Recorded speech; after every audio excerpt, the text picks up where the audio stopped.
Hey everybody, okay, making a quick video to show you what is going to happen. You're going to get a link like this in your email. It'll look just like this right here.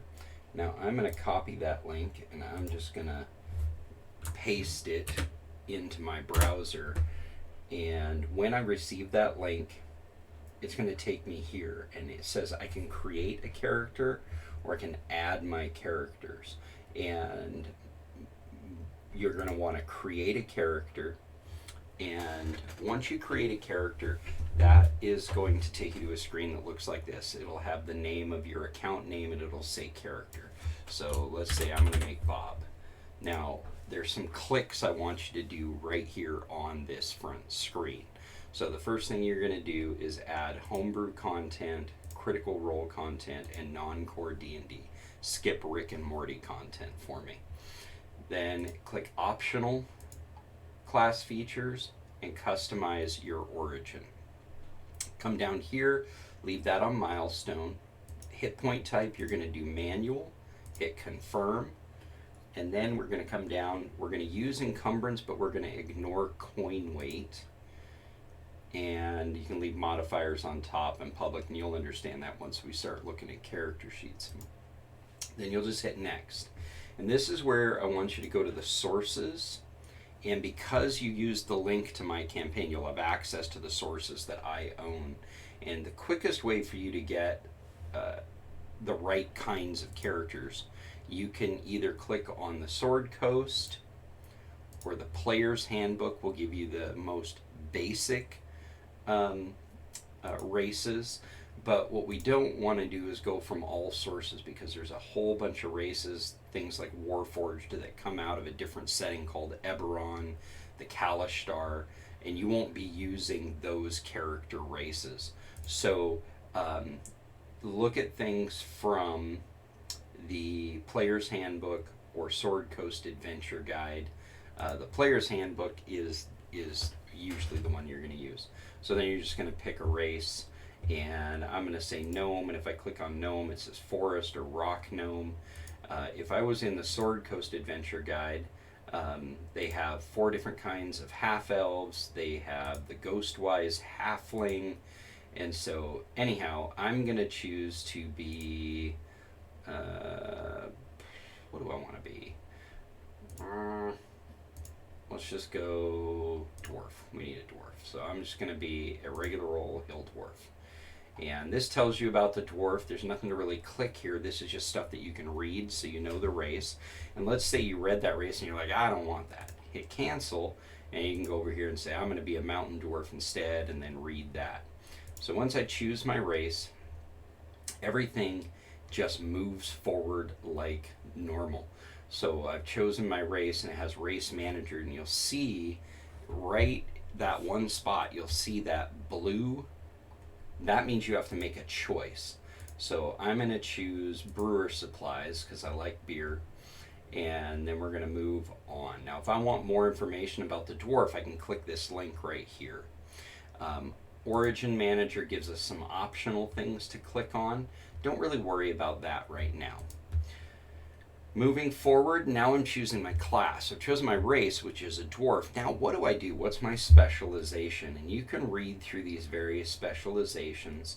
An artificer is, it says here, a master of inventions. Artificers use ingenuity and magic to unlock extraordinary capabilities. So you can click and read a real quick summary, and then there's more detailed pages on those that you'll get once you select one.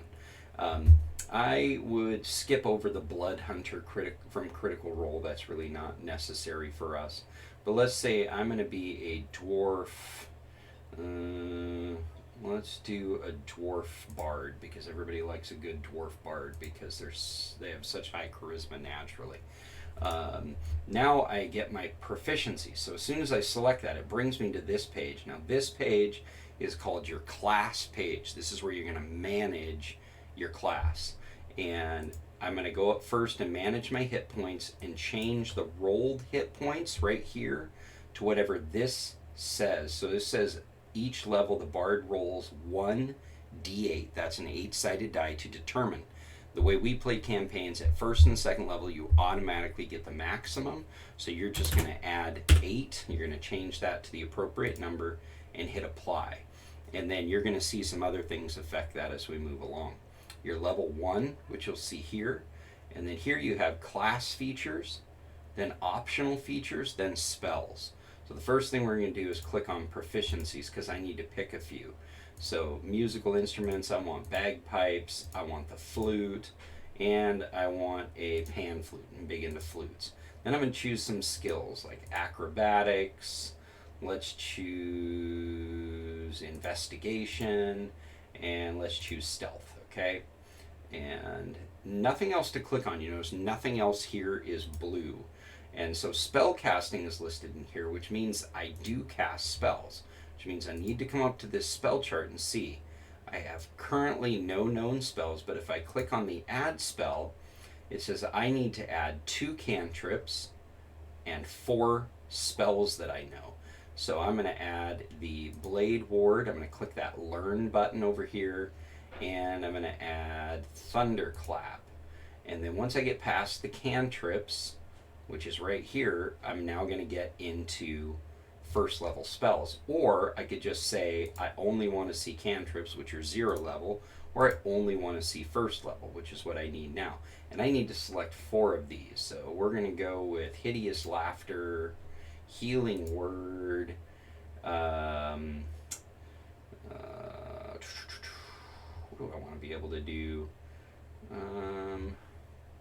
A disguise self, maybe. I don't know. Let's do animal friendship and speak with animals, so I can befriend them and speak with them. So double whammy on the animal stuff. All right. So now you're going to go to when you hit next, it's going to take you to abilities, and you are going to manually roll your abilities. And this is where things get a little bit complicated. There is an in-system die rolling. If you click on roll, it will roll these attributes and give you a 6. And roll. And so what it's doing is it's taking out the lowest number of the 4 and adding them together. So we allow you to do 3 number sets. So completely rolling a total of 3 times. So this is 1 full set, 6, 12, 7, 12, 14, and 14, which are not great rolls. But we tend to do this with real dice because we prefer rolling real dice. So you could either write those numbers down, or you could do it physically with 4 6-sided dice, taking out the lowest number. I'm going to reset this group, so it's confirming, and why didn't it make those go away? Okay, I haven't run into this before, where, let's go back, let's go forward. Let's go off. Let's go to standard array, manual. It really wants to keep those numbers. I have actually never rolled on the app before. So anyhow, that's the app. I recommend that you roll physically, and then go from there. So this allows you to then apply it directly to which scores. This guy would have no wisdom, not slightly better dexterity, horrible strength, good intelligence, good constitution, and good charisma. And when I apply those ability scores, it adds them in, and then down here you'll see racial bonuses added in. So that 14 on my constitution became a 16. Anyhow, we don't want to stick with those rolls. Again, I recommend that you do this physically. I have oh, there we go. I can add a second group. Oh, there we go. So I can delete this group right here. That's what I was looking for. So if you want to use the app, you can then roll,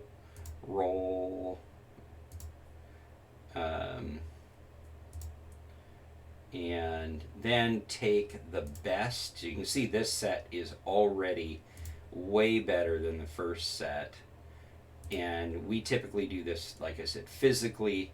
We make 3 sets. And so I would add another group right there, and I could roll and roll and roll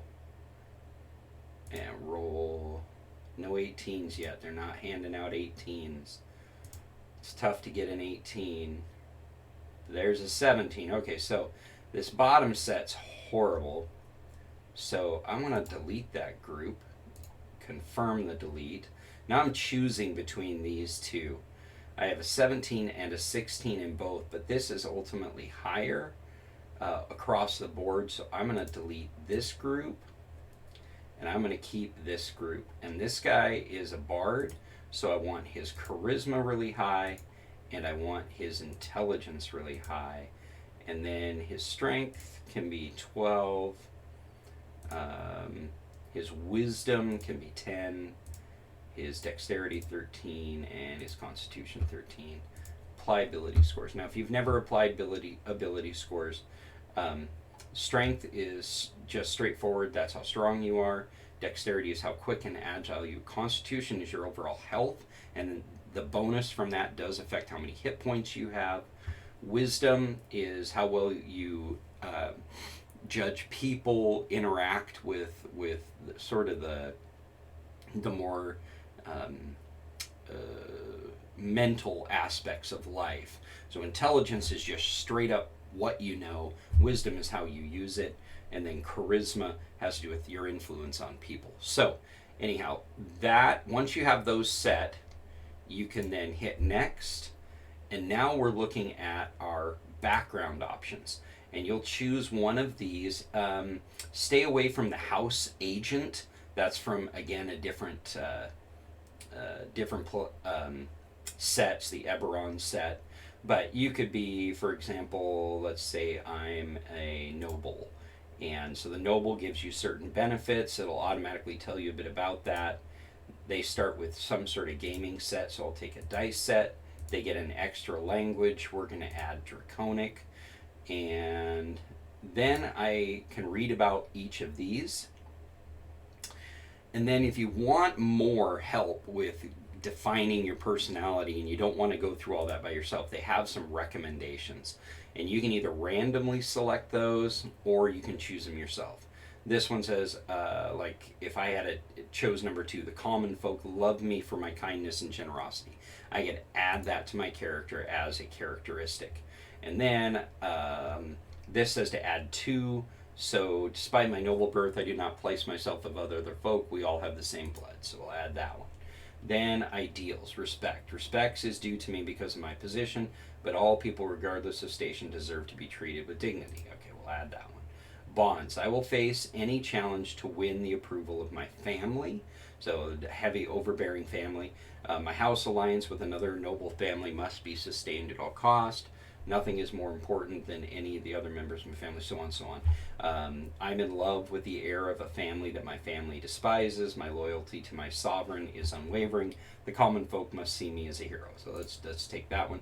And then you have flaws. I secretly believe that everyone's beneath me. That would counter the other one, so that one doesn't make sense. Let's say, in fact, the world does revolve around me. There you go. So even though I value other people, I do struggle with the idea that I think, it's all about me. Okay, so once you get through that, character details, you have alignment. And we try to stay in the good and neutral, so don't choose any evil alignments. If you're not familiar with the alignment system, there's good, neutral, evil, and then there is lawful, neutral, and chaotic. A true neutral person really has no regard necessarily for good or evil. They believe sort of in the yin and yang, both must exist, light and darkness, that kind of a thing. But they actually live to maintain that balance. Okay, so a lot of our characters run chaotic good. This allows you to have good morals, but really be free in your decision making. Lawful good's really fun to play. I'm currently playing a chaotic neutral character, which is pretty crazy for me. I don't normally do that. You can type in a faith if you want to dig into the faith systems of the D&D world that we're in. We always add the option to put the I am and be a believer in the one true God, and we just allow that to be an overarching thing, and all lesser gods then are just lesser created beings in that universe. Choose your wealth level. As a noble, you would be wealthy or aristocratic. Physical characteristics, this is where you'll add hair color. So my hair is gray, my skin is white, my eyes are blue, my height is 4'8", my weight is 210 pounds, my age is 85, my gender is male. Personal characteristics, we already went through these when I selected them above. So I have my personality traits, my ideals, my bonds, my flaws. And then this notes section is when you're using the app, you can add notes as you go. Okay? So let's take a look here. So when I hit next, what I want you to do on this is just for the time being hit gold. And it says 5D4. The max of that is 20. Just click on it, select 20, add your starting gold as the maximum gold, and then you're going to go to add items. And you're going to add any kind of armor. And so you want to have proficient checked, common checked, unchecked magical, and unchecked container for now. Click on armor, and these are all the armors my guy could use. I'm just going to add leather armor, which is good starting for a bard. I'm going to then unselect armor, and I'm going to select weapon, and I'm going to choose a basic weapon that my guy uses. And as a dwarf, I really like war hammers, and I like light hammers. Light hammers can be thrown as a ranged weapon. Okay, so now you can see up here under current inventory what I've added. The other thing we need to add, so unclick weapon and click other gear. Click container. No, don't click container. So what we're going to look for is, I believe it used to be called an adventurer's pack. So what we're going to do to make this easy is we're just going to type in right there on that filter, we're going to type in pack. And that brings up all the different packs. And as a bard, I would probably have the entertainer's pack. So I'm going to add that. That'll include basic clothes, traveling items, some food, and some rations and that kind of stuff just to get you started. Then you come up here to your inventory and you say, I'm using my backpack, I'm wearing my armor, I'm going to wield these weapons. And then you're done. You've got your gold, you've got your starting equipment, and hit next. And then you can export your character as a PDF to print it, or you can view your character sheet. And when I view my character sheet, I have up here my name Bob. I have all my abilities here. See those numbers I rolled, but these are the bonuses they give. My proficiency is +2. My walking speed is 25 because my legs are short. My armor class is 12. That's what it takes for somebody to hit me. I resist poison naturally. That's right here. That's one of the defenses. My hit points are 10. Over here, these are saving throws. And these are based off of these bonuses, but these will increase as you level up. And you'll notice I have an higher, my charisma bonus is +3, but it's higher here because I'm a dwarf. I gain more resistance. Anyhow, I have +5. These are skills that you use, and the black dots means you're proficient. So you automatically get to add this proficiency bonus to anything you're proficient with, which includes things like weapons as well. My light hammer is +4. Normally it would only be a +2 because of my strength, but because I'm proficient, it also adds my proficiency bonus. Same with my warhammer, and if I were to punch someone. Okay? And so these are your weapons. These are actions that you can take and different abilities that I have as a bard. One thing that people get confused with, you see all this stuff that's pre-listed and easy to access. There are categories right here. This is how I access my spells, and if I click on one I can learn about it. There's my inventory, my features and traits if I need to read about myself, the description of my character, and then my notes. This is where I can add information as the campaign goes on. So anyhow, that is just a short video of walking through the character creation process. So anyhow, I hope that's helpful. and can't wait to get started playing with you guys.